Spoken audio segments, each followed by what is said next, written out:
Oui, je voulais commencer par une image, parce que, bon, on m'a dit, est-ce que vous avez une puissance point, un PowerPoint? J'ai dit, une image suffira.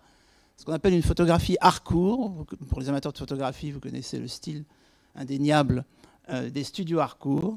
Elle vous montre une personne que maintenant vous connaissez bien, qui est adoptée par la France, qui sera naturalisée à la veille de la Seconde Guerre mondiale et qui, au premier jour de la guerre de 1939-40, et après 1945, mais dans un premier temps 39-40, a dit qu'elle se mettait au service de la France dans des conditions assez romanesques, en particulier au service des services du renseignement français.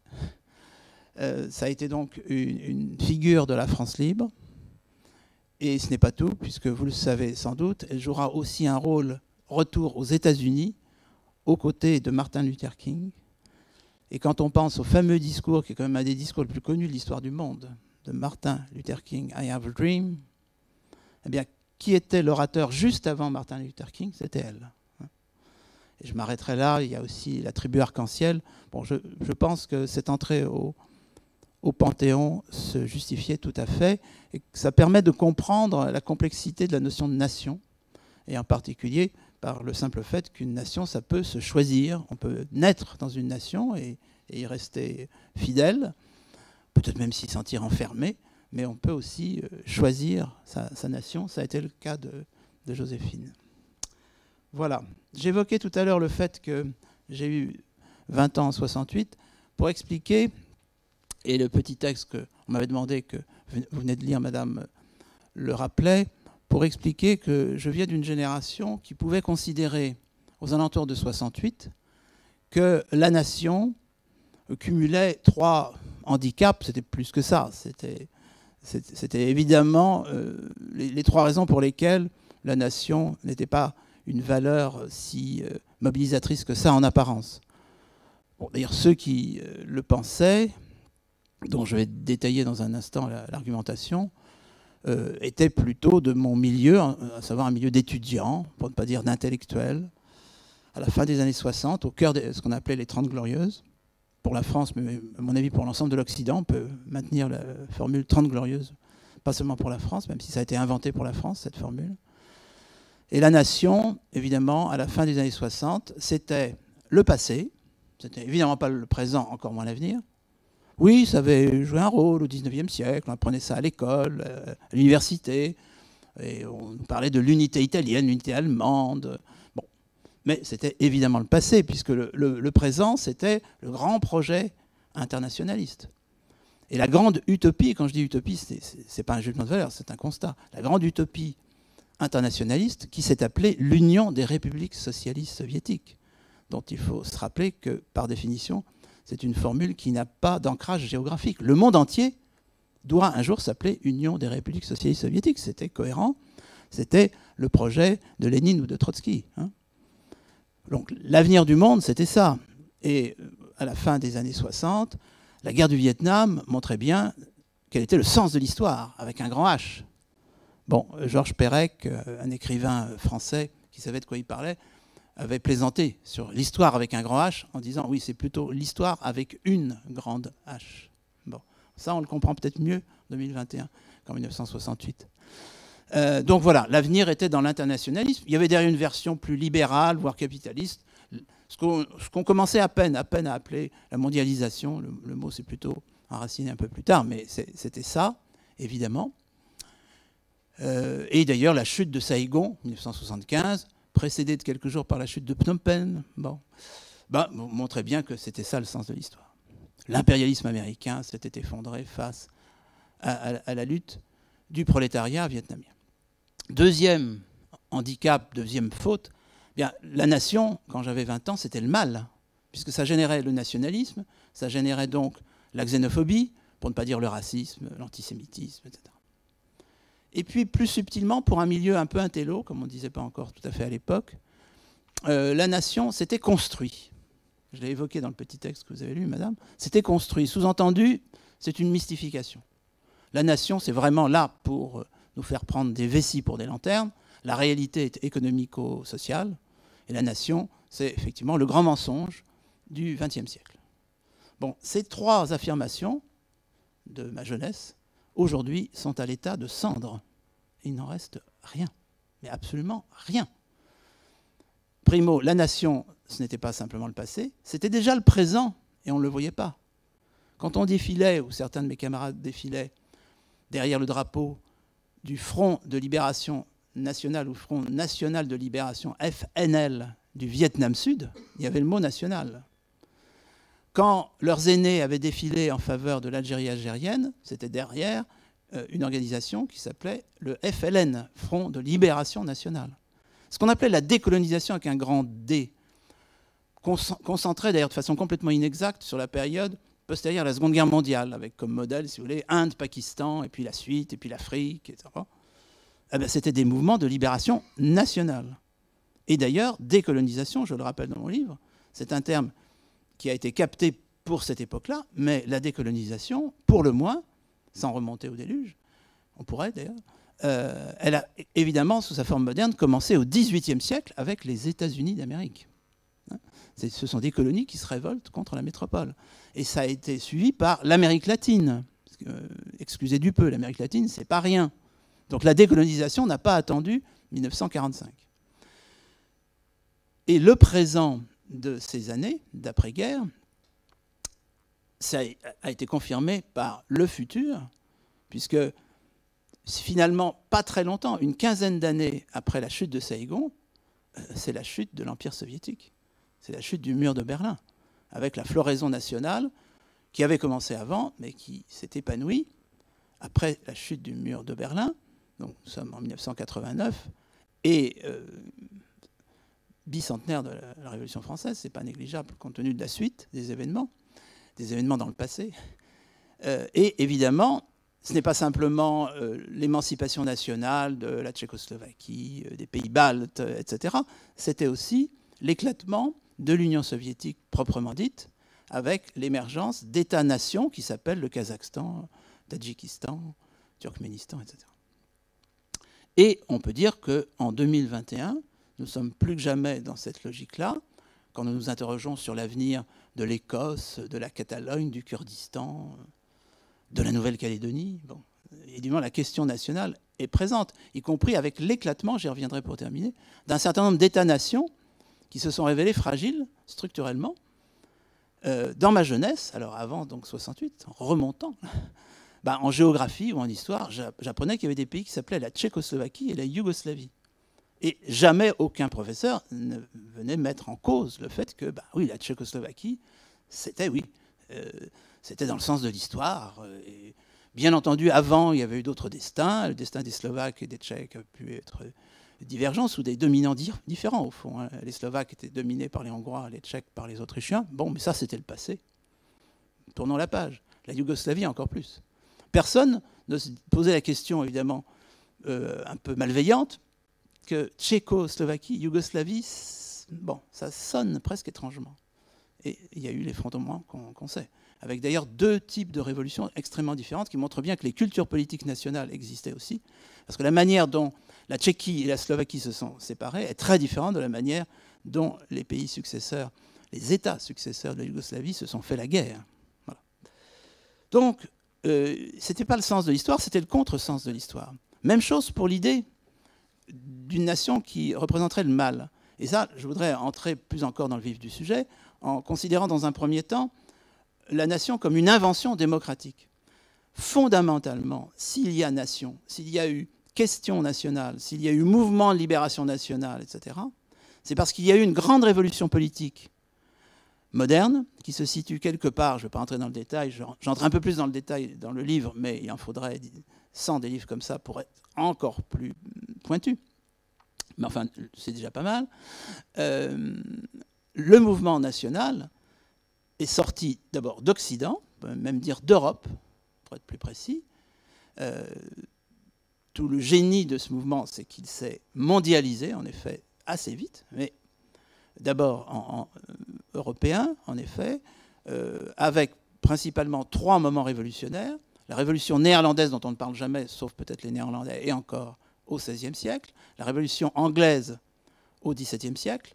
celle de 1688. L'état de santé, aux dernières nouvelles de la reine Elisabeth, donne des inquiétudes. Je vous signale que le régime de ce soir en Angleterre, dans le Royaume-Uni, peut-être qu'un jour ça ne sera plus que l'Angleterre, mais dans le Royaume-Uni, c'est le régime qui sort de la révolution de 1688, qui fondamentalement n'a pas tellement bougé depuis 1688, ce qui fait que quand Mme Thatcher a été invitée par François Mitterrand pour célébrer le bicentenaire de la Révolution française, elle a très malicieusement ou malignement dit qu'après tout, les Anglais avaient un siècle et un an d'avance sur les Français, 1688. La troisième révolution nationale, en effet, c'est la révolution américaine, 1776 et la suite. La révolution française n'arrive qu'en quatrième. Et ce sera intéressant de se poser la question de la différence de nature entre ces trois premières révolutions fondatrices et la quatrième. Pourquoi? Parce que les trois premières, et ça c'est une question qui, me semble-t-il, est un peu d'actualité en France aujourd'hui, et pas qu'en France, mais d'abord en France, c'est l'actualité de ce qu'on appelle la laïcité. Vous avez peut-être vaguement entendu parler de ce mot ces temps-ci. Eh bien, les trois premières révolutions nationales, celles qui ont fondé vraiment le mouvement, auquel on peut donner ce nom, étaient adossées, et non pas opposées à la religion, elles étaient adossées à la religion protestante. Et la quatrième n'a pas pu s'adosser à la religion, parce qu'elle a d'emblée été attaquée frontalement par le Saint-Siège, par le pontife de Rome, qui a clairement condamné les principes de la Révolution de 1789, à commencer par la Déclaration des droits de l'homme. Bon, le point de vue du pontife a beaucoup changé progressivement, et en particulier sous un pontife qui s'appelait Jean-Paul II, mais on est loin de 1789. La Révolution française a été un modèle laïque, en quelque sorte par nécessité, puisqu'elle ne pouvait pas s'adosser, contrairement aux trois premières, à la religion. Tout cela laisse entendre que, évidemment, la nation est un mouvement de modernisation politique. Et si on veut, d'ailleurs, jouer sur les mots qui viennent des Français de 1789, parce que ce sont eux qui ont inventé la fameuse répartition droite-gauche, vous savez que droite-gauche, c'est une formulation française de 1789, eh bien, la nation, ça vient de la gauche, évidemment. Ça vient évidemment de la gauche. En 1815, quand triomphe le principe inverse au Congrès de Vienne, c'est-à-dire le principe dynastique, si vous voulez vous faire mal voir, si vous voulez vous retrouver en prison, voire pire, vous n'avez qu'à dire « Vive la nation ». Vous n'avez qu'à vous promener dans les rues françaises en chantant la Marseillaise. Vous n'avez qu'à vous promener dans les rues de Saint-Pétersbourg en chantant la Marseillaise. C'est la prison immédiate. La nation, c'est effectivement l'esprit révolutionnaire moderne. Donc dire que la nation se confond avec le nationalisme, c'est évidemment non seulement exagéré, c'est même absurde. C'est vrai qu'il faut se poser la question du statut du nationalisme à l'intérieur de ça. J'y consacre pas mal de pages. Pour aller vite, parce qu'effectivement, quand on va vite, on finit par être un peu schématique et peut-être moins convaincant, mais bon, allons-y. Le nationalisme va émerger au bout d'un peu plus d'un siècle d'expérience nationale, à la fin du XIXe siècle. Considérons que le mouvement est bien lancé au XVIIIe siècle, après les préfaces, les préludes néerlandais et anglais, avec la révolution américaine, états-unienne et puis la Révolution française, eh bien, ce n'est qu'un siècle plus tard, d'abord que le mot nationalisme émerge vraiment. Il émerge en France. On peut dire que c'est la France qui a, non pas forcément inventé la chose, mais qui a inventé le mot nationalisme. Et là, on change d'époque. Là, effectivement, le national change de nature et devient un élément de clivage en politique intérieure. C'est très différent d'un mouvement de libération nationale. Le génie du nationalisme, j'insiste sur ce mot, le génie du nationalisme, qui est d'ailleurs très lié au génie du populisme, les deux, le mot est peu utilisé à l'époque, mais les deux réalités, j'ai en effet consacré un livre que Madame citait tout à l'heure, Peuple souverain. Le génie du nationalisme, c'est de permettre la convergence entre deux formes de critique des systèmes installés, qui sont des systèmes nationaux, généralement parlementaires, et avec un certain nombre d'autres caractéristiques. Et quand, pour des raisons diverses, la forme parlementaire du régime, la logique démocratique, libérale qui l'anime, ne vous plaît pas, il peut y avoir une convergence entre les deux extrêmes, de gauche et de droite, pour composer une nouvelle figure qui va conquérir une bonne partie de la population des pays concernés, à commencer par la France, et en particulier les classes populaires, mais pas seulement les classes populaires, et c'est le nationalisme. Et le nationalisme récupère à la gauche le national, je dis bien récupère à la gauche le national et non pas à la droite, mais par ailleurs se trouve conforté dans une manière de se situer dans une continuité par rapport à des traditions autoritaires qui seraient nationales ou surtout pré-nationales, qui peuvent être nationales, parce que, dernière remarque sur ce point, la France a aussi eu l'occasion de tester, dès le début de ce fameux 19e siècle, une forme sur laquelle il faudrait réfléchir un peu plus qu'on ne l'a fait, qui est ce que j'appelle la démocratie autoritaire. C'est-à-dire qu'il ne suffit pas de poser la démocratie comme effectivement cette grande révolution, la souveraineté populaire, ce sont quand même les deux mots les plus importants de l'histoire politique moderne depuis 4 siècles. La souveraineté populaire. Mais la souveraineté populaire, est-ce qu'elle inclut dans sa définition la liberté? Mais absolument pas. Où est-ce que vous avez vu que la souveraineté populaire devrait produire de la liberté? Ça, c'est idéologique de le dire. Non, ce qui produit de la liberté, c'est la démocratie libérale. Mais vous avez des formes de démocratie autoritaires, qui n'en restent pas moins des démocraties dans leurs principes. Et vous avez un modèle français remarquable, c'est Napoléon Bonaparte, qui passe son temps d'ailleurs, enfin j'exagère un peu, qui en tous les cas périodiquement, surtout son neveu, Napoléon III, se ressource sous la forme de plébiscite, pour ne pas dire de référendum, et qui est empereur des Français, et pas empereur de France, etc. Bon, là aussi, il faudrait longuement méditer sur la logique, le génie propre de la démocratie autoritaire, dont, à mon avis, aujourd'hui, la planète vérifie quand même la forte présence alentour. Et je n'entre même pas dans la discussion de savoir s'il n'y aurait pas un sous-genre qui serait la démocratie totalitaire. La démocratie associée à la liberté, ce n'est que la première, la démocratie libérale. Donc, je ne vais pas insister plus, peut-être que ça sera l'objet de questions tout à l'heure, sur le fait qu'avant d'aller plus loin dans l'analyse, et en particulier de la critique de la nation, il faudrait savoir de quoi on parle. Quant au caractère construit, hein, vous vous rappelez, c'est déjà loin maintenant, la troisième critique, le caractère construit de la nation, j'ai donné la réponse dans mon résumé de tout à l'heure. Bien entendu, c'est construit. Mais comme toute institution, et en particulier, mais pas seulement, toute institution politique. Ce sont des constructions intellectuelles qui tiennent ou qui ne tiennent pas. Je suis de ceux qui affirment qu'au fond, en y réfléchissant bien, aussi étonnant que ça puisse paraître, l'histoire, c'est une science expérimentale, sur un point. C'est-à-dire qu'elle ne passe son temps qu'à analyser des expérimentations politiques, économiques et culturelles. Des expérimentations qui se développent, ou qui au contraire échouent, ou qui se transforment. Nous sommes en permanence devant des expérimentations humaines, en quelque sorte. Et le côté construit du national, qui est incontestable, renvoie en miroir au caractère construit de l'international. Il n'y a rien de plus construit que de dire l'international règne sur nous. Le mondial, et même la notion d'humanité, ce sont vraiment des constructions intellectuelles, pour ne pas dire idéologiques.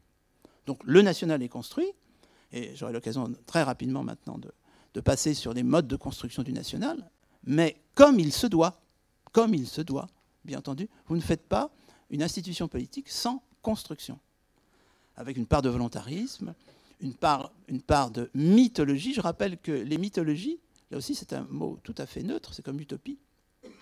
Les mythologies, ce sont les systèmes de mythes. Et les mythes, qu'est-ce que c'est? C'est la pensée grecque qui nous le dit. C'est ce qui se distingue du logos, le mythos du logos. Et le mythos, c'est un récit. C'est un récit. Autant le logos se présente comme un discours construit, et il a son rôle à jouer dans l'aventure nationale, autant le mythos est quelque chose qui participe de l'émotion, il faut le reconnaître, puisque c'est un récit, c'est une narration. Donc quand vous vous interrogez sur la notion de mythe, conservez à l'esprit cette idée que c'est une notion qui est inséparable de la notion de narration. Et évidemment, n'importe quelle communauté au monde, n'importe quelle communauté, nationale, mais aussi religieuse, mais aussi sexuelle, etc., se raconte un mythe, se raconte une histoire pour justifier, au fond, sa présence et son cheminement, qu'on peut appeler un destin, à travers l'histoire. Voilà, c'est ça un mythe. Et bien entendu, il y a des mythologies nationales, mais il y a des mythologies de toutes sortes. Le national est tout simplement le système mythologique qui a le mieux tenu. Parce que je voudrais quand même terminer ce premier point, ce survol historique, en signalant qu'à l'heure actuelle, on peut considérer que le national est à son apogée, absolument à son apogée. J'en ai donné quelques exemples, mais je voudrais quand même rappeler que l'année 2020, puisque ce livre est sorti en 2020, restera pour les historiens marquée par au moins, on attendra le recul, mais enfin, ça, on sent que c'est ça, marquée par deux grands événements Bien sûr, la pandémie, qui est la preuve excellente d'une mondialisation, rien de plus mondialisé qu'un virus, et puis le Brexit. Bon.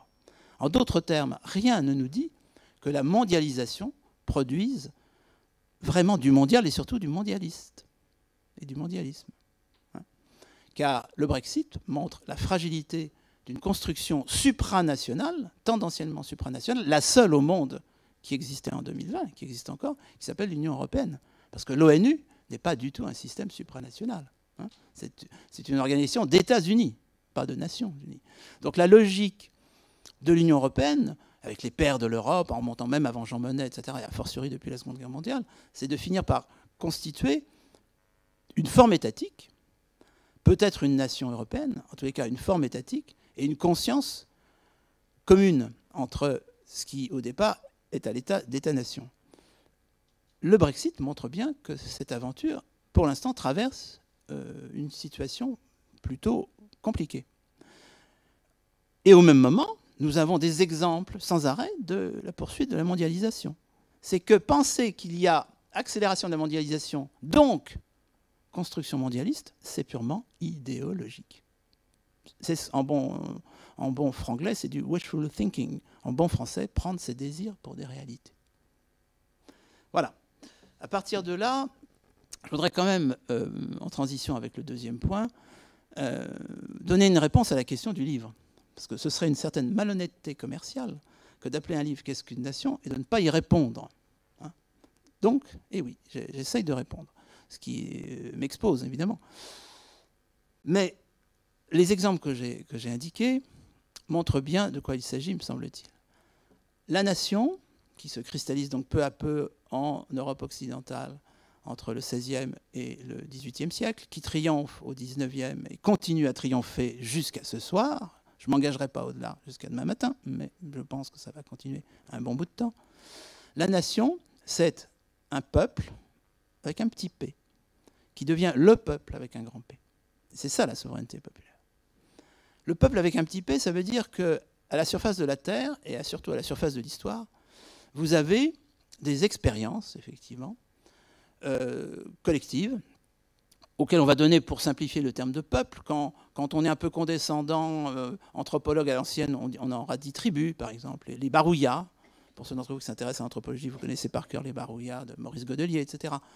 En Nouvelle-Guinée, là, par là, pas très loin de la côte, les fameux Barouillas. Bon, nous avons des peuples. Ces peuples, pour la plupart, ont disparu de l'histoire. C'est-à-dire que la plupart des peuples, nous n'en connaîtrons jamais la vraie existence, puisqu'ils n'en connaîtront pas le nom. Ils sont préhistoriques. Ce qui relativise peut-être la notion de génocide, d'ailleurs, parce que des peuples qui disparaissent, violemment ou pas, il y en a quantité. Et puis vous avez des peuples historiques. Et la question fondamentale de ces peuples, c'est de savoir comment se cristallise leur identité. Leur identité se cristallise parce qu'il y a un partage d'expériences politiques qui produit du culturel. Mais c'est l'expérience politique qui est essentielle, peu importe sa forme. Elle peut d'ailleurs évoluer au long des siècles, avant même l'ère nationale. Et elle produit du culturel, elle produit deux systèmes symboliques. Alors vous mettrez des guillemets, la langue, mais la langue c'est complexe, ça peut être des langues, qu'est-ce qu'on fait des dialectes, bon. La langue, et vous mettez encore plus de guillemets, la religion.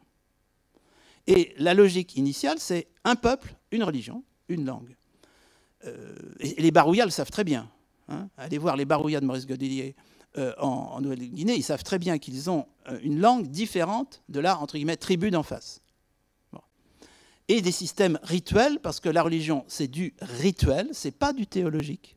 Ça, c'est une conception moderne, on va dire chrétienne, hein, puis donc musulmane, fatalement, que de croire que la religion, c'est du théologique. La religion, c'est du rituel. Et même l'étymologie latine laisse entendre, même s'il y a une querelle sur l'étymologie du mot religio. Donc ça constitue des peuples avec un petit p. En d'autres termes, c'est la réponse à la fameuse question de Leibniz, grand philosophe allemand qui d'ailleurs écrivait principalement en latin, à cette époque ça allait de soi. Pourquoi, et je pense que c'est une question que vous avez intérêt à vous poser comme moi tous les matins, pourquoi y a-t-il quelque chose plutôt que rien ? Traduction. Pourquoi est-ce qu'il y a des Estoniens aujourd'hui, bon, je pense que vous repérez l'Estonie, plutôt que pas d'Estoniens, pourquoi ce ne serait pas des Russes, là? Et pourquoi il y a des Lettons et des Lituaniens, hein, à l'ouest? Plutôt que rien. Ben ça, c'est le rapport de force, c'est la géographie, c'est la géopolitique, c'est la survie, et finalement, cristallisation. Vous photographiez, ce ne sont jamais que des photographies instantanées, vous photographiez la situation en 2021, il y a des Estoniens, des Lettons et des Lituaniens. Plutôt que rien, plutôt qu'autre chose. D'un point de vue russe, peut-être qu'il vaudrait mieux qu'il y ait des Russes. Ben non, il y a des Estoniens. En plus, quand on commence à explorer, ces trois pays baltes ne sont pas du tout sur le même plan. Déjà sur le plan religieux, 2 protestants, 1 catholique. Et puis, d'autre part, la Lituanie a un très grand passé associé à la Pologne. Et l'Estonie, le mot est ou estonien apparaît quasiment au dernier moment, au début du XIXe siècle. Donc ce n'est pas du tout le même type de destin. Mais voilà, vous avez des peuples. Vous avez des peuples.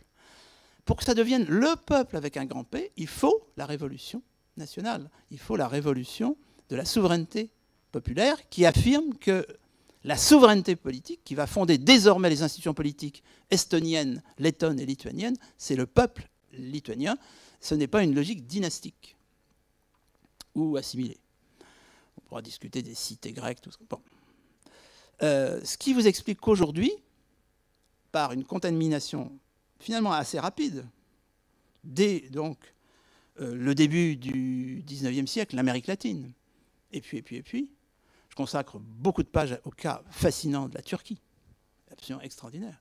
Comment l'Empire ottoman devient la Turquie sous la conduite des jeunes Turcs et surtout de cette jeune Turc deuxième génération qui est Mustafa Kemal. Donc cette expansion, dernier exemple à prendre aux Turcs, plutôt aux jeunes Turcs, le jour où j'ai découvert, ce livre est le résultat d'une quarantaine d'années, hein, quand même, de séminaires, etc. Le jour où j'ai découvert que le mouvement dit ensuite jeunes Turcs était né dans la clandestinité à Istanbul, ou Stamboul comme on disait en Occident à l'époque, le 14 juillet 1889, là, évidemment, c'était une illumination. Vous aviez un modèle national qui finissait par semer comme ça ces petites graines au sein d'un milieu plutôt militaire, etc. Et ça a donné la Turquie moderne. Et avant la Turquie moderne, vous aviez l'Empire ottoman. Donc aujourd'hui, la plupart des États représentés ou pas à l'ONU sont des États-nations. Donc le principe national a triomphé. Mais il y a quelques exceptions. Et pour me faire comprendre, il y a quelque chose. Il y a un État qui n'est évidemment pas un État-nation, qui est florissant, mais qui n'est évidemment pas un État-nation. Et puis il y en a un ou deux à la périphérie de cet État, et qui est fondé exactement sur le principe de l'Empire ottoman, c'est-à-dire continuité dynastique, etc., c'est l'Arabie saoudite. Il est évident que l'Arabie saoudite, dans son institution politique, n'est pas un État-nation. Et ça, c'est fascinant. On pourrait, si vous avez l'occasion de visiter le sultanat d'Oman, c'est très intéressant aussi de voir comment fonctionne. Bref, vous avez comme ça des conservatoires. Le paradoxe, c'est que l'Arabie saoudite, vous savez, date grosso modo des années 30, 1930, mais bon, invention de la tradition. Je ne vais pas m'engager plus dans l'analyse du wahhabisme, etc. Donc, un peuple qui devient le peuple, c'est vraiment ça qui définit le mieux la nation et qui vous montre que ce principe a triomphé dans 99% des cas, mais pas partout, ce qui d'ailleurs amène à réfléchir sur le fait que, effectivement, le sens de l'histoire a quand même un certain nombre de limites. Le plus intéressant dans tout ça, c'est de voir comment, depuis le XVIe siècle néerlandais jusqu'à l'indépendance, par exemple, du Sud-Soudan, je reviens par exemple sur le cas du Timor oriental. C'est très intéressant de savoir pourquoi vraiment y a-t-il un État-nation du Timor oriental, hein. Bon, je reviendrai peut-être à propos du Tibet et des Ouïghours sur le fait, les conditions qu'il faut réunir pour que l'État-nation advienne, parce que ça n'a rien de fatal. Mais je pense que sur l'ensemble de ces siècles, ce qui est le plus passionnant, je ne m'y éterniserai pas, je vous renvoie à la lecture du livre, et à vos propres lectures, parce que vous le savez bien au fond, c'est la dimension de construction poétique qui est en œuvre dans ces destinées nationales. À quel point le simple fait de se mettre d'accord en commun un commun qui ne représente jamais 100% d'une société. Vous savez, jamais 100% d'une société n'est d'accord sur quoi que ce soit. Ne rêvons pas. D'ailleurs, quand dans les médias, j'entends dire « le peuple », je ne donnerai pas de... est descendu dans la rue. Je dis oui, c'est peut-être l'avant-garde, mais jamais dans l'histoire, un peuple n'est descendu dans la rue. Hein, sincèrement. Donc, bien, disons que la logique qui va entraîner ces futurs États-nations, c'est déjà une logique de dénomination. Et la construction poétique, elle commence là. Et je consacre pas mal de pages à cet exemple extraordinaire qui est la dénomination de la Macédoine. Donc, je ne vais pas rentrer dans le détail, mais si vous voulez qu'on en parle après. Comment un mouvement national va saisir le mot de Macédoine pour un projet très étranger à ce qu'était la Macédoine antique. La Macédoine antique était grecque, d'ailleurs, d'une grécité discutée, passons, mais avec le prestige de Philippe et d'Alexandre et la civilisation hellénistique qui a suivi. Et puis, ne voilà-t-il pas qu'il y a des Slaves qui reprennent à leur compte ce terme de Macédoine. D'où le drame, et ceux d'entre vous qui connaissent bien l'histoire des Balkans savent que jusqu'à une date récente, il n'y avait pas de Macédoine à l'ONU, hein. Il y avait FYROM à l'ONU, Former Yugoslavian Republic of Macedonia, ancienne République yougoslave Macédoine. Donc, je ne reviendrai pas sur le moment où il faut qu'un État s'appelle Ghana ou qu'il s'appelle Burkina Faso, c'est tout à fait fascinant. D'ailleurs, les soviétiques internationalistes ont largement contribué à cristalliser des identités récentes en Asie centrale qui font que, par exemple, la notion de Kazakh a, d'une certaine façon, été permutée avec la notion de Kirghize.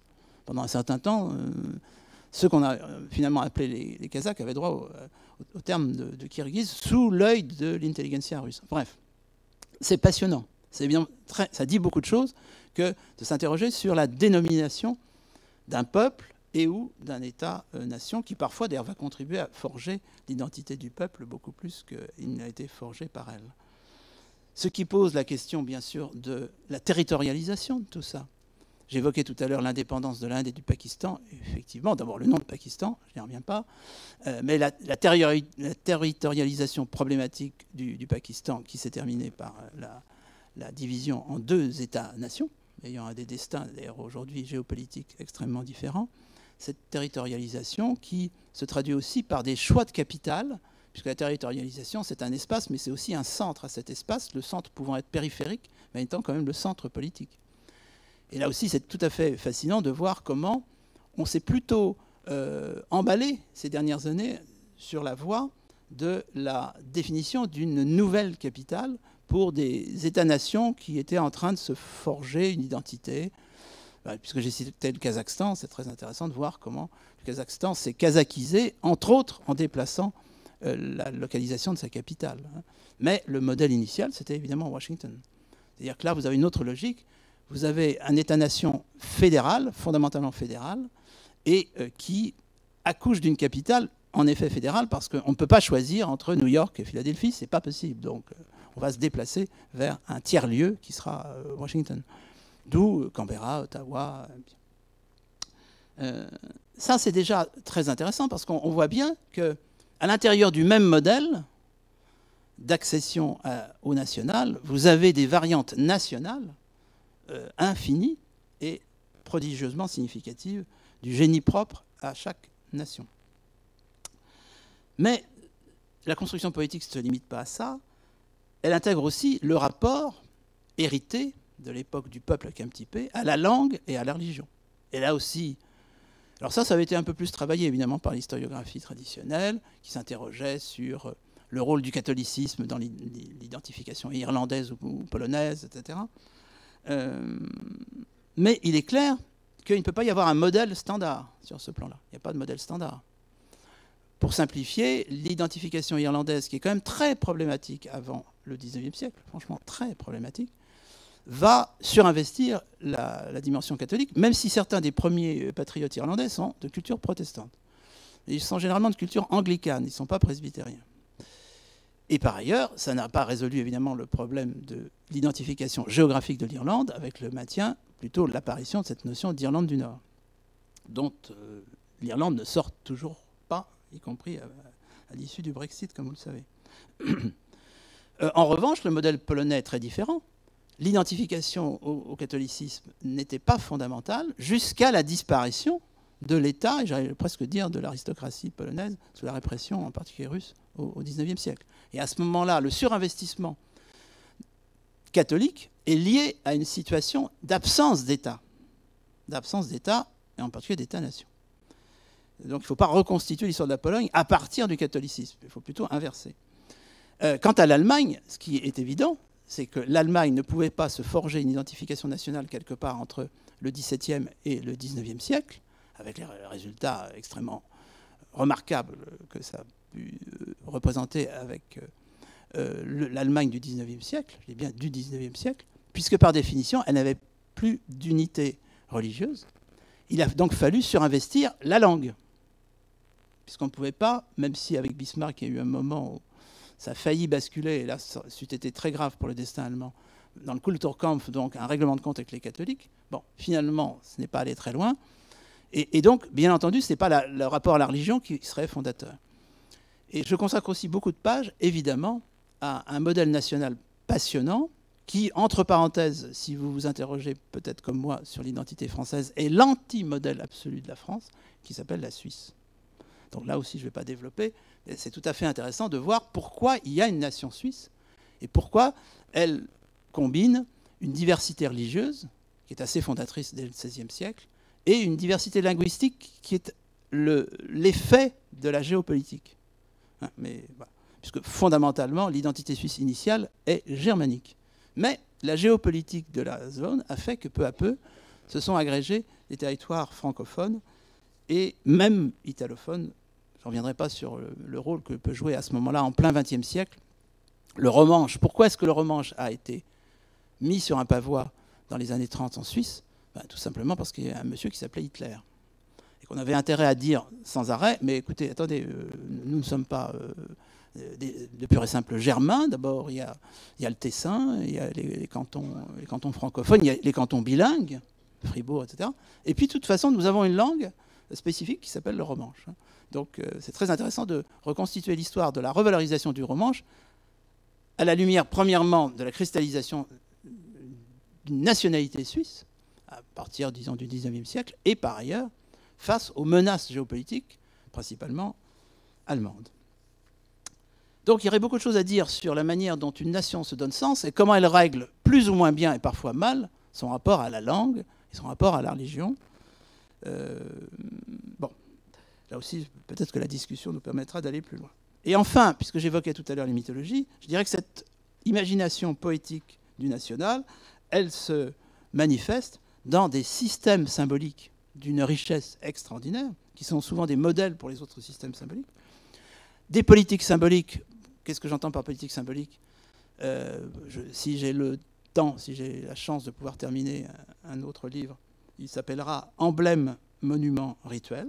Ça résume la trilogie des politiques symboliques, qui ne sont pas simplement le fait des États-nations, parce que emblème, monument, rituel, ça vaut pour des religions, ça vaut pour des partis politiques, ça vaut pour des syndicats. Et il est évident qu'en matière d'emblèmes, de monuments et de rituels, les nations ont fait l'objet d'une imagination extraordinaire. Si j'avais décidé de faire un PowerPoint, mais je l'ai fait souvent avec mes étudiants, alors bon, je commençais à en avoir un peu assez, je vous projetterais les différents états du drapeau de l'Afrique du Sud. C'est extraordinaire, puisque vous avez d'abord un drapeau en quelque sorte colonial, anglais. Vous avez ensuite le drapeau qui n'est pas le drapeau seulement de l'apartheid, mais qui sera le drapeau d'une suprématie blanche. Et puis vous avez le drapeau actuel. Alors si vous avez dans l'œil le drapeau de l'Afrique du Sud, qu'est-ce que vous voyez? Vous voyez le drapeau de l'époque de l'apartheid qui est encore là, mais qui est traversé par une flèche. On pourrait fantasmer, dire c'est une flèche zoulou peut-être, qui déchire le drapeau de l'apartheid, mais qui ne le supprime pas, et qui introduit les couleurs de l'ANC, du Congrès national africain. C'est fascinant. Et du coup, quand j'avais compris ça, il y a déjà pas mal d'années, je m'étais dit, tiens, mais je vais m'occuper aussi de l'emblématique, non pas simplement visuelle, mais sonore, c'est-à-dire des hymnes. Quel est donc l'hymne sud-africain? Et c'est passionnant. L'hymne sud-africain, c'est, pour simplifier, une mélodie évidemment d'origine protestante, introduite par les missionnaires protestants, dont l'origine initiale serait galloise, Donc ça dit tellement de choses. Hein. Pensez au rôle de Desmond Tutu. Donc la religion, mais protestante. L'évangélisation, mais protestante. Alors, par ailleurs, il y a l'évangélisation calviniste, c'est encore une autre affaire. Et sur cette mélodie qui est en fait méthodiste au départ, vraiment méthodiste, des paroles qui aujourd'hui sont dans une sélection des différentes langues, c'est-à-dire que sur cette même base, vous avez des couplets dans les différentes langues, y compris la langue africaine, hein, qui représentent là, pour le coup, effectivement, l'utopie sud-africaine, c'est-à-dire que le drapeau n'est pas complètement déchiré. J'allais dire pour l'instant, ou peut-être éternellement, on verra bien, pas déchiré. Et l'hymne sud-africain, c'est ça. C'est un hymne, c'est un patchwork sonore avec des couplets, chaque couplet dans une langue nationale différente, qui n'épuise d'ailleurs pas la liste des langues nationales d'Afrique du Sud. C'est tout à fait fascinant. C'est tellement révélateur, et on pourrait multiplier les exemples. Évidemment, si vous vous plongez dans la grande complexité des jours anniversaires qui, en Israël, jouent le rôle de fête nationale. C'est très subtil et très complexe. Et ça résume le destin d'Israël, au moins jusqu'à aujourd'hui. Alors, je viens d'évoquer Israël. Je termine, troisième point, par une sorte d'état des lieux. Comme le national est à son apogée, on peut dire que le national, c'est une ressource. C'est une ressource, en effet, politique. C'est une construction poétique, mais c'est une ressource politique. Et ça amène à expertiser rapidement l'état des lieux. Bon, je pense que la dimension Alliance française ici peut le comprendre aisément. Ça m'amène à distinguer des cas de perpétuation parfois compliqués, comme dans le cas de la Suisse, mais qui finalement renforce le national à partir de bases complètement éclatées, parce qu'on ne peut pas imaginer un système plus éclaté que le système des cantons. D'ailleurs, le mot français canton rend mal la nature d'État souverain qu'étaient les, entre guillemets, cantons suisses au départ. Mais on pourrait prendre, à titre d'exemple, j'y consacre pas mal de pages aussi, une accession pacifique en un siècle. Il a fallu un siècle. Pour que ce soit pacifique, il faut un siècle. Vous voyez. Si vous voulez aller plus vite, ça risque d'être moins pacifique. Vos grandes évolutions et décisions politiques. Ça a demandé un siècle, ça s'appelle la Norvège. Comment la Norvège va accéder à l'indépendance sans que, sauf erreur, une seule goutte de sang soit versée. En tout cas, pour ça, après, la Norvège aura d'autres drames plus récents. Mais c'est très intéressant d'essayer de comprendre pourquoi ça s'est pacifiquement passé entre la Norvège et la Suède, d'autant plus que c'est un jeu à trois, puisqu'il y a aussi le Danemark dans cette affaire. D'ailleurs, la preuve que ça s'est passé de façon remarquablement pacifique, c'est que c'est, à ma connaissance, le seul État-nation au monde, la Norvège, où l'idée de purification de la langue avec retour aux fondamentaux plus ou moins archaïques, vous savez qu'une des grandes révolutions d'Atatürk, ça a été, enfin qui n'était pas encore Atatürk, qui était Mustafa Kemal, ça a été de purifier la langue ottomane pour la faire devenir ou redevenir une langue turque, en chassant les arabismes, l'influence persane, tout ce que vous voulez, voire grecque. En Norvège, c'est exactement le contraire. C'est, à mon avis, le seul cas. C'est-à-dire que les nationalistes norvégiens ont évidemment forgé leur propre langue. Je ne vais pas dire artificielle, parce que ça serait un jugement de valeur. En tous les cas, une langue forgée par des intellectuels qui veulent reconstituer une langue parfaite et donc pure. Donc purifiée d'éléments danois, puisque la longue colonisation était une colonisation danoise et pas suédoise. L'indépendance, c'était à l'égard de la Suède, mais la présence fondamentale pendant des siècles, c'était celle des Danois. Eh bien, qu'est-ce qui s'est passé? La langue pure a échoué, le programme national a échoué, et actuellement, massivement, après qu'il y a eu un moment au début du XXe siècle, on s'est demandé, enfin, c'est logique qu'on s'est dit, c'est la nouvelle langue purifiée qui va l'emporter. Non, c'est la langue impure qui l'a emporté au Danemark. Mais vraisemblablement parce que ça s'est fait de façon pacifique, avec un volontarisme limité. Mais évidemment, vous avez quantité d'États-nations qui restent problématiques à la surface de la Terre. Il y a un État-nation qui fait beaucoup parler de lui en ce moment et auquel je consacre quelques pages parce que je trouve que c'est un bel exercice, surtout comparé à un autre pays voisin, c'est la Biélorussie. Qu'est-ce que c'est que l'identité de la Biélorussie par rapport à l'identité de l'Ukraine? Bon, je vous laisse découvrir, vous connaissez peut-être ça par cœur, mais allons-y. Et puis, bien entendu, ça amène à se poser des questions sur des situations d'écrasement ou d'éclatement.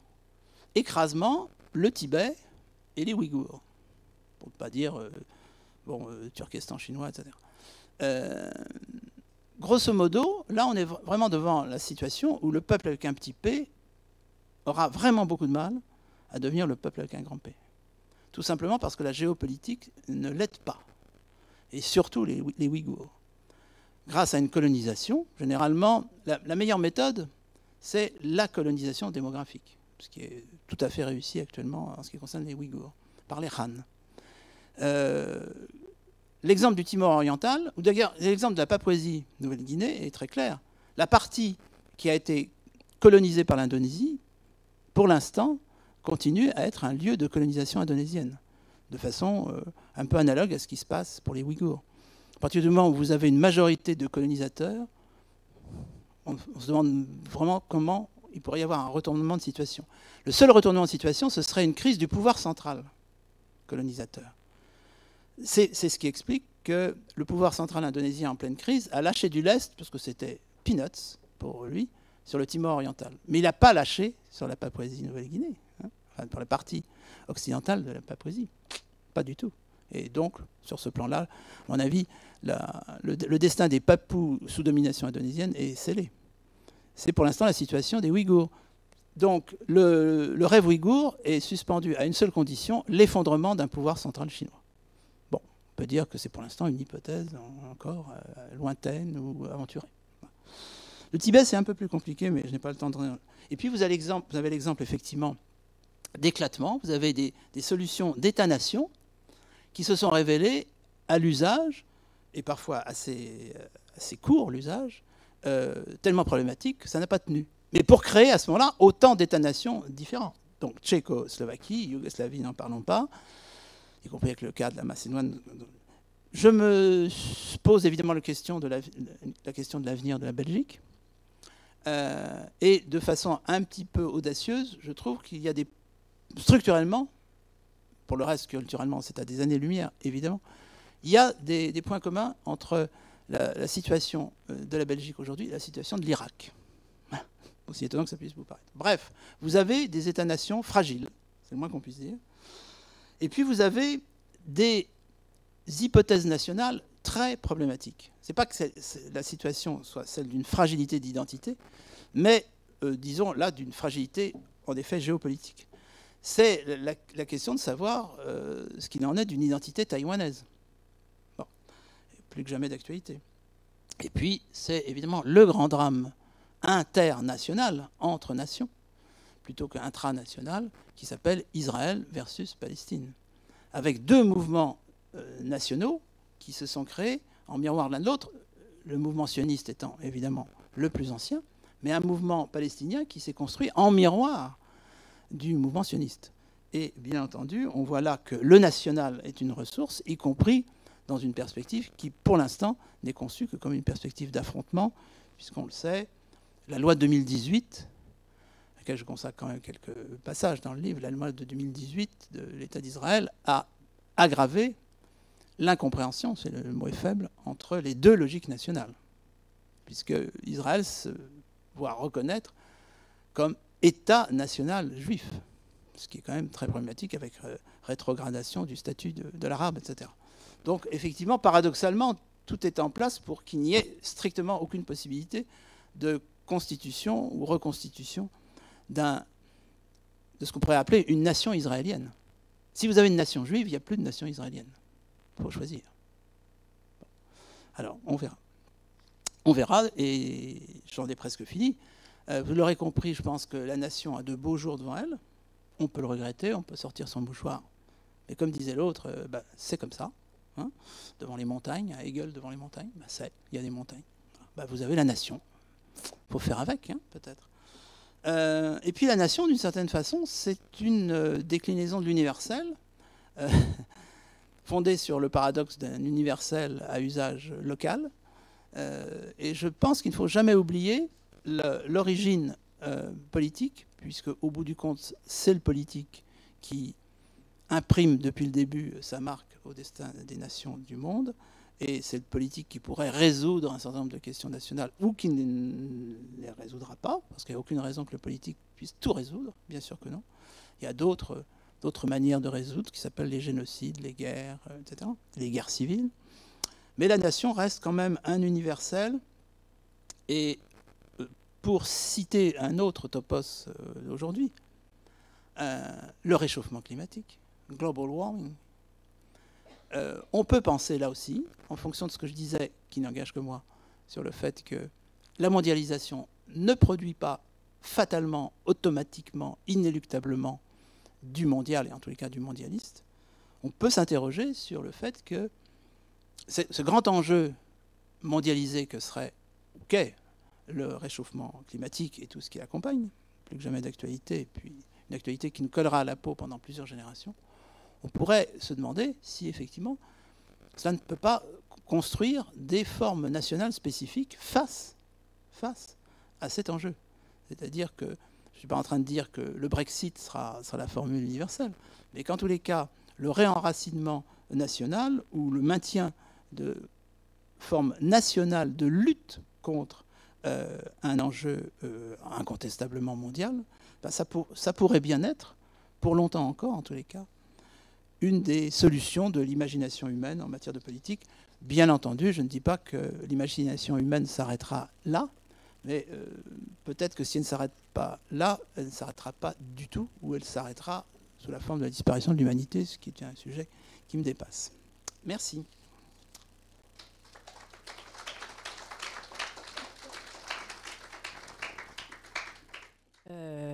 Je découvre. Pourriez-vous nous dire à nouveau quelles sont les 4 révolutions? C'est Gloria des États-Unis. 4 révolutions qui chacune ont été fondatrices, qui ont élargi en quelque sorte l'ambition de la souveraineté populaire.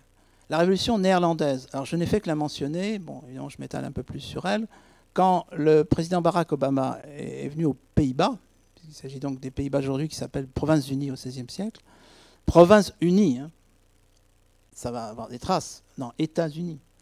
On a montré au président Obama le placat, qui est le grand texte, une forme de déclaration d'indépendance des Provinces-Unies, donc actuels Pays-Bas, considéré par un certain nombre de spécialistes de droit constitutionnel comme un texte qui a assez largement inspiré la Révolution américaine.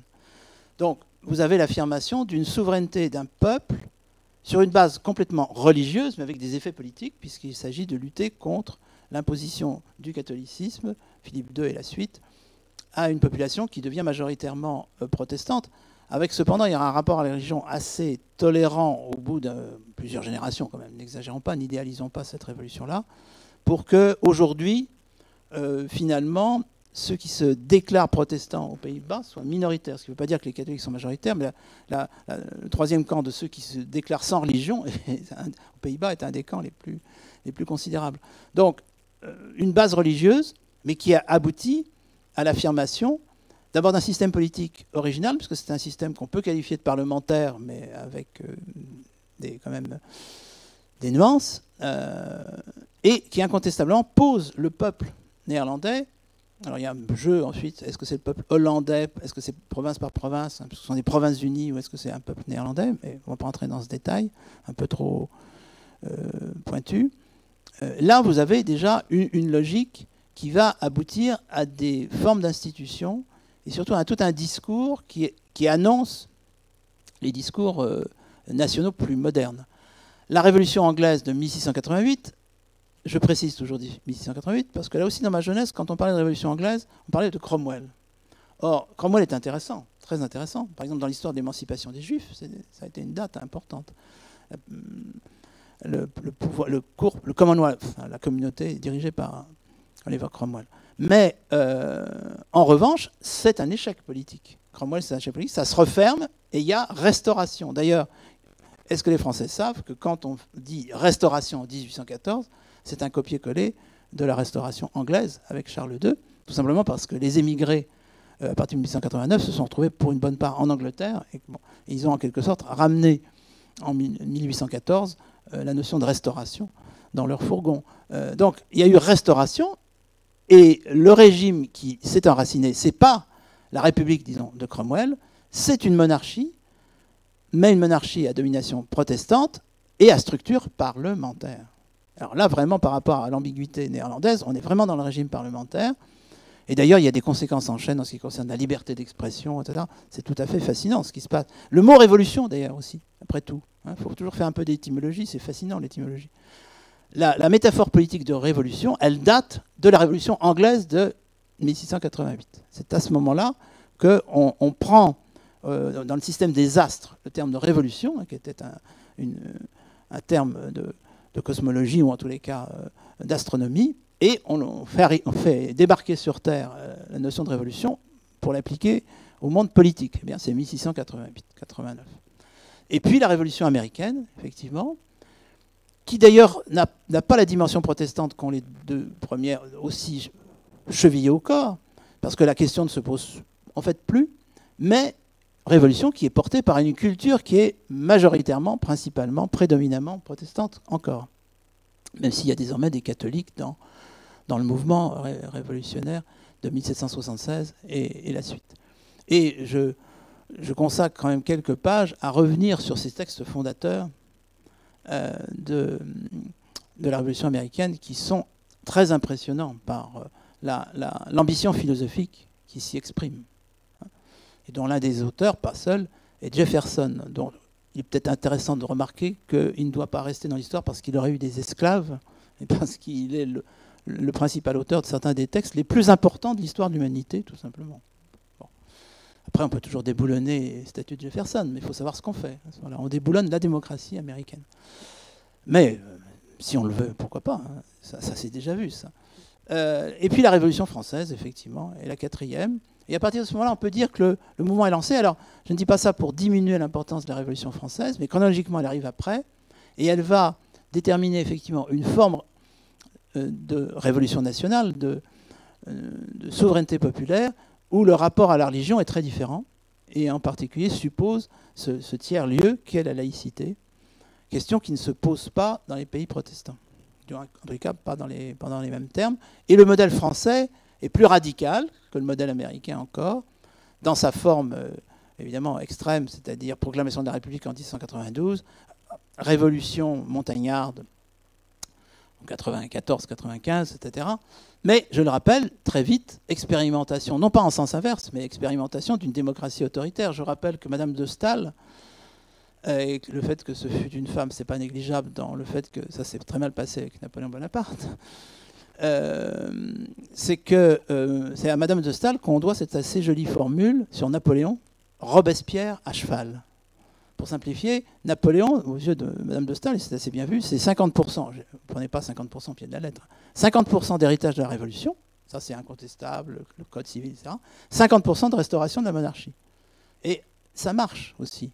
Il faut bien voir que c'est comme le nationalisme. C'est justement la convergence qui paraît oxymorique, qui paraît contradictoire, qui paraît fragile, entre des éléments qui sont empruntés à des logiques politiques différentes, voire complètement opposées. Et quand la mayonnaise prend, bon, ça donne quand même assez largement d'ailleurs le modèle français. Donc vous savez qu'il est un constitutionnaliste des années 50, qui s'appelait Maurice Duverger, 60 et 70, avait appelé la monarchie républicaine.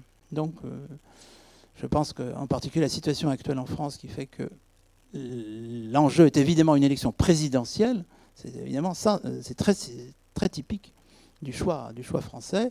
Et vous constaterez que si vous faites le tour de tous les pays, j'allais dire riverains de la France, Belgique, Luxembourg, République fédérale d'Allemagne, Suisse, Italie, Espagne, même Andorre si on veut, vous êtes quand même avec des modèles politiques complètement différents. Le modèle présidentiel, c'est le modèle français. Bref, toujours est-il que la Révolution française va réussir à accoucher d'un modèle très, très particulier qui va inspirer, en effet, on ne peut pas comprendre l'aventure turque sans réfléchir au modèle français, mais pas que. Et d'ailleurs, on comprend pourquoi M. Erdogan, actuellement, passe son temps à détricoter tout l'héritage d'Atatürk. Mais c'est une autre affaire. Ou c'est la même. Alors, on a une question également de Malgorzata en Pologne, qui demande quel est le rôle du général de Gaulle pour la nation française aujourd'hui. Ah, c'est drôle que cette question me soit posée, parce que je n'avais pas vu le film avec Lambert Wilson, qui est sorti l'année dernière, la De Gaulle, et je l'ai vu en présence de son réalisateur avant-hier.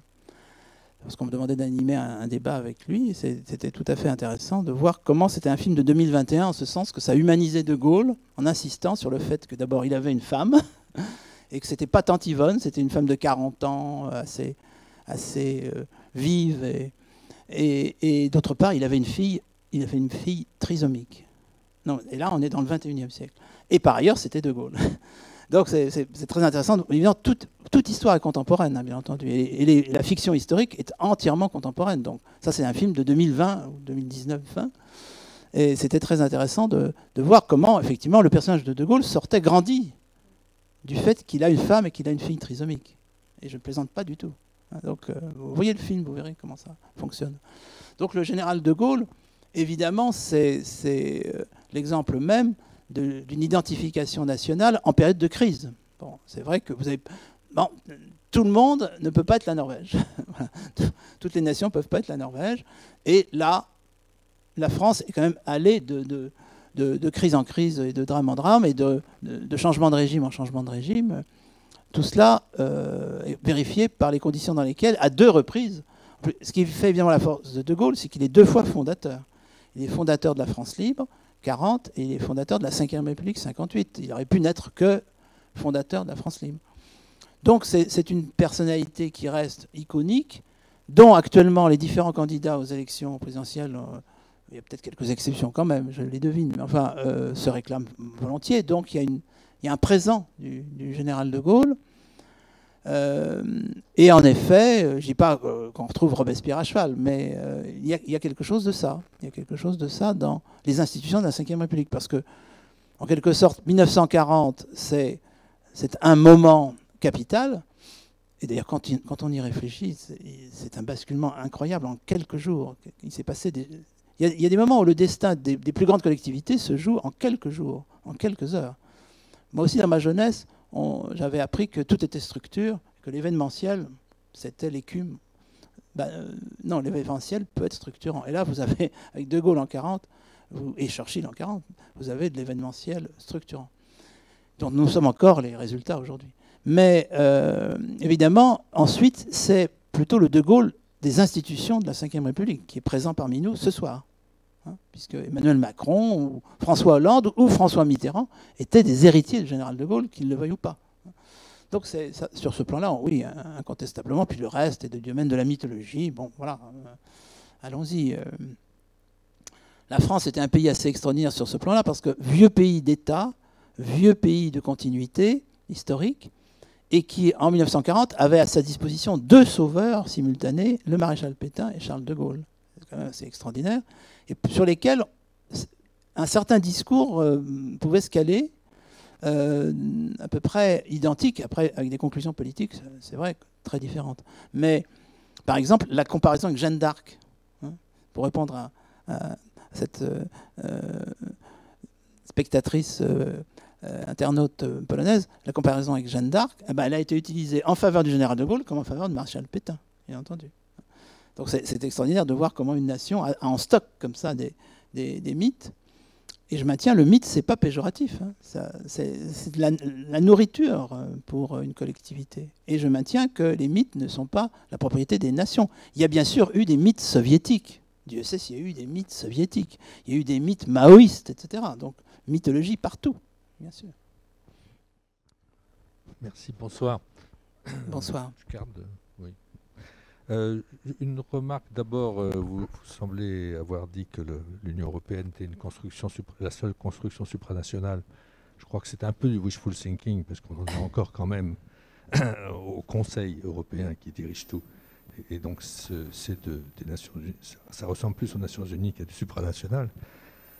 Mais une question surtout sur un type de nation qui s'est construit fortement, mais qui est une nation en implosion, qui est la nation haïtienne. Qu'est-ce qu'on peut en penser? Une nation qui s'est vraiment fortement construite.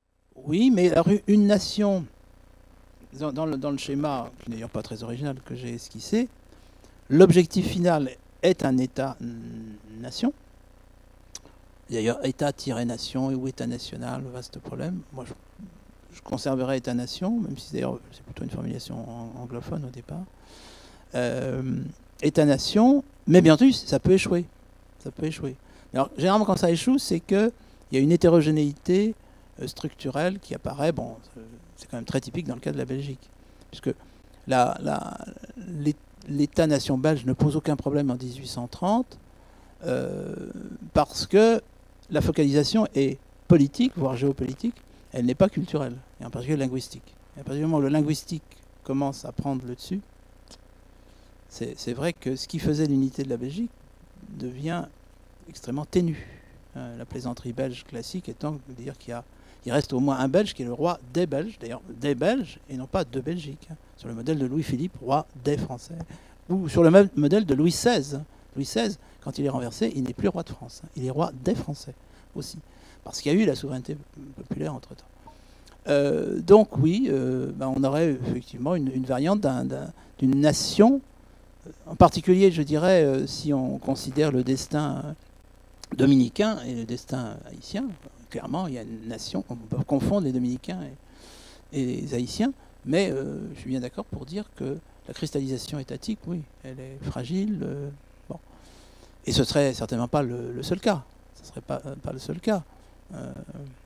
J'ai non pas expédié rapidement, parce que j'y consacre un peu plus de place quand même dans le livre, la question des États-nations d'Afrique subsaharienne, mais je pense que le volontarisme national est quand même encore à l'œuvre dans ces pays, et dans l'ensemble, on peut dire que l'État-nation a continué à progresser. Ce qui est d'ailleurs dramatique dans le cas du Sahel, c'est que, le Sahel qui descend jusqu'au Burkina Faso, comme vous le savez maintenant, c'est que, effectivement, on va dire l'universalisme islamique est en contradiction assez violente, en apparence au moins, en apparence, on verra ce que ça peut donner si un jour il y a prise du pouvoir complète par les islamistes dans cette zone, avec la logique de l'État-nation. Et donc les États-nations déjà péniblement institués, péniblement tricotés en Afrique subsaharienne, peuvent se trouver très, très menacés. On peut être inquiet. On peut de nouveau être inquiet alors qu'on était faussement rassuré sur l'avenir de l'Éthiopie, par exemple. Bon, il y a un moment là où l'Éthiopie avait un taux de croissance à 2 chiffres. Donc oui, des fragilités, on en voit. Alors, sur le premier point, je me suis peut-être mal exprimé. Donc rappelez-moi la formulation exacte de votre question. C'était que vous me remettiez en cause Union européenne, comme oui, État supranational. Voilà, pour moi, je maintiens là une complète distinction avec l'ONU. Je vois ce que vous voulez dire, Conseil européen, etc.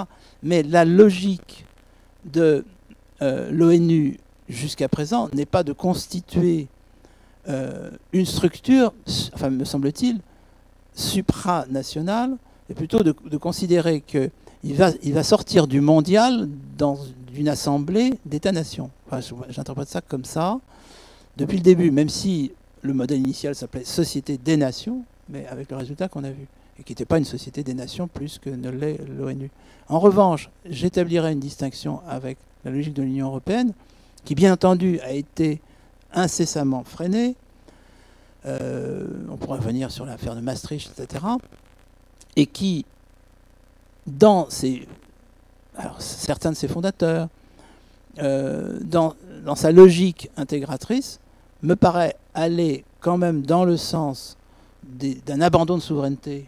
Et là aussi, c'est pas péjoratif. Hein. Je n'ai pas un point de vue gaullien là-dessus. Hein, parce que le mot supranational faisait partie du vocabulaire du général de Gaulle, comme vous savez. Non, je pense que là, il y avait une logique visant à transférer, mais à petits pas, sans arrêt, menacé d'être sur place, des formes de souveraineté à quelque chose qui échapperait aux États-nations constitutifs. Dans la logique, d'ailleurs, du fameux et superbe discours qu'on aurait dû, il y a quelque temps, apprendre dans les écoles, on n'oserait plus aujourd'hui, mais de Victor Hugo en 1849 sur les États-Unis d'Europe. Puisque, évidemment, l'hypothèse de Victor Hugo, alors clairement, l'Union européenne n'a pas été créée par Victor Hugo, mais c'était qu'un jour, enfin, Dans son texte, c'est très explicite. Un jour, on dirait Espagne, Allemagne, comme avant, on a dit Berry, Bourgogne. Bon. Et puis, en plus, les États-Unis d'Europe tendant la main par-dessus l'Atlantique aux États-Unis d'Amérique. Enfin, c'est grandiose, c'est du Victor Hugo. Bon, on en est resté loin, mais il me semble quand même qu'il y avait une logique qui était engagée là-dedans. Et aujourd'hui, cette logique est quand même extrêmement battue en brèche. Par ailleurs, là, j'ai paru prendre mes distances à l'égard du général de Gaulle, mais c'est vrai que je ne sais plus si je le dis dans le livre, mais quand je testais un peu ce livre pendant 40 ans auprès de mes étudiants, c'est vrai que j'étais obligé à un moment de dire clairement que dans ma jeunesse, il y avait un homme politique qui ne disait jamais les soviétiques, qui disait les Russes, et tout le monde s'esclaffait en disant non, qui se réveille, on est au XXe siècle, hein. Il n'y a plus de Russes, il n'y a que des soviétiques, et qui disait aussi, je simplifie, c'est peut-être pas une bonne idée de faire entrer le Royaume-Uni dans l'Europe. Bon, voilà. Donc, méfions-nous, y compris de ce que je dis là, parce que peut-être que tout ce que je dis va s'effondrer, comme là aussi poussière. Mais enfin, pour l'instant, non. Donc voilà, c'était ça, l'idée que on était dans une logique qui, de dépassement en dépassement, devait finalement constituer quelque chose comme une souveraineté européenne. Voilà. Pour moi, c'est quand même différent de l'ONU. En tous les cas, pour l'instant, cette Union européenne est assez malade. Bonsoir, merci. Bonsoir. Le 68 heures que vous êtes peut faire rêver. Vous avez dit tout à l'heure que la nation arrivait à son apogée et que l'histoire est une science expérimentale. Il y a, je souhaiterais avoir votre avis ou l'idée de savoir quand est-ce que cet apogée sera terminé et peut-on faire confiance à cette génération actuelle qui essaie de remonter l'humanité à travers toutes les manifestations de jeunes qui se passent dans le monde actuellement. Donc ma question est de savoir, pour vous, dans combien de temps ce rêve des 168 heures reviendra? Merci. Alors comme je ne suis pas prophète, je vais vous dire que je ne vais pas me risquer à une prophétie en ce domaine. J'ai quand même eu l'audace, j'aurais dû me taire, de dire tout à l'heure que dans la perspective du réchauffement climatique, je ne voyais pas fatalement une sorte de sursaut international ou mondialiste, enfin, parce que le danger serait global, serait planétaire. Parce qu'en histoire, c'est pas toujours comme ça que ça se passe. Voilà. C'est a posteriori, ou c'est vraiment, au contraire de la posteriori, c'est vraiment très en amont. On se dit, bah, il est évident que puisque le problème se pose dans des termes qui dépassent l'unité de base, ici l'unité de base c'est la nation, bah, il faut transposer. Oui, mais ça c'est un raisonnement rationnel. Où avez-vous vu que la science politique soit fondée sur le rationnel? Ça, les politistes ou politologues l'ont cru pendant un certain temps. Depuis une cinquantaine d'années, ils ont commencé à faire intervenir, non pas d'ailleurs l'irrationnel, mais l'émotionnel. Et c'est vrai que l'émotionnel vous permet de comprendre une bonne partie de l'histoire de l'humanité. Donc, je ne sais pas, d'abord parce que je ne suis pas prophète, ce serait ridicule, et d'autre part parce que j'ai quand même un petit soupçon que ça peut quand même durer longtemps, cet apogée de la nation, précisément parce qu'on a déjà tellement annoncé sa mort que... Alors les jeunes qui se mobilisent, les jeunes dans ma génération, ils pouvaient se mobiliser sur l'hypothèse 68 ardes. Ça n'a pas été sans effet.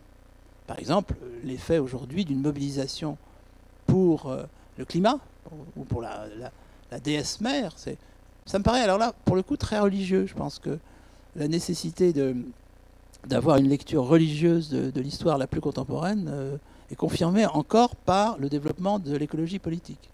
Alors là, franchement, j'en ai parlé à des collègues qui étaient spécialistes du Moyen-Âge. Il est évident qu'on est en face d'un mouvement assez religieux dans l'écologie politique sous ses différentes formes, c'est-à-dire extrêmement diversifiées, comme pouvait l'être le christianisme à une certaine époque. Et donc cette religiosité nous dit qu'il y a effectivement une parousie, qu'il y aura peut-être même un jugement dernier, hein, c'est clairement ça. Donc c'est absolument fascinant, mais ça ne veut pas dire que cette lecture religieuse va se transposer sur le plan politique. Puisque pour moi, la question de la nation est évidemment une question éminemment politique. Et que le politique, jusqu'à présent, il arbitre entre des logiques économiques et des logiques culturelles. Et si on considère qu'il y a un triangle économique, culturel, politique, le politique est plutôt en position d'arbitre, avec des rapports de force subtils, des changements, effectivement des révolutions. Donc, je ne suis pas sûr que le fait qu'il y ait une mobilisation dans une partie, c'est toujours une partie de la jeunesse, en mai 68, le mouvement 68 était-il représentatif de l'ensemble de la jeunesse française ou occidentale? Pas forcément. En revanche, la jeunesse politiquement engagée était clairement plutôt dominée par la référence, disons, révolutionnaire, et même au sein de la référence révolutionnaire, marxiste-léniniste. Et d'ailleurs, qu'est-ce qui s'est passé dans les années 70-80, ce que je résumais tout à l'heure, la chute du mur de Berlin s'est traduite en particulier par le fait que la référence marxiste-léniniste est entrée en crise, en soi. Hein. Et qu'est-ce qui l'a remplacé? Le nationalisme. Alors parfois, mais vraiment, regardez ce qui se passe en Asie centrale, vous avez souvent le dernier responsable communiste qui devient le premier responsable nationaliste. Hein. Ça se vérifie dans pas mal de pays. Bon. Les exemples sont assez connus. Donc, il y a eu une crise de modèle à partir des années 70-80, qui peut s'interpréter par plusieurs facteurs. Cette crise du modèle fait que la jeunesse qui était internationaliste, et ou pas forcément marxiste-léniniste, mais et ou marxiste-léniniste, s'est retrouvée quand même orpheline. Hein. Donc, voilà, pourquoi est-ce que un mouvement de mobilisation à caractère d'écologie politique produirait nécessairement de l'international et du collectiviste? C'est une hypothèse. C'est pas. Ça peut produire très clairement. Ça peut produire surtout de l'autoritaire. Parce que quand il y a le feu au lac, il y a autorité. Enfin, généralement, en histoire, ça se passe comme ça. Mais évidemment, il y aura les cultures nationales. Coucou, les revoilà. C'est-à-dire que vraisemblablement, face au feu au lac, on peut penser que l'évolution de l'Islande sera différente de l'évolution de l'Érythrée. Je ne sais pas, je pressens qu'il y aura une différence. Et donc c'est purement national. Mais on se donne rendez-vous dans 50 ans. Hein.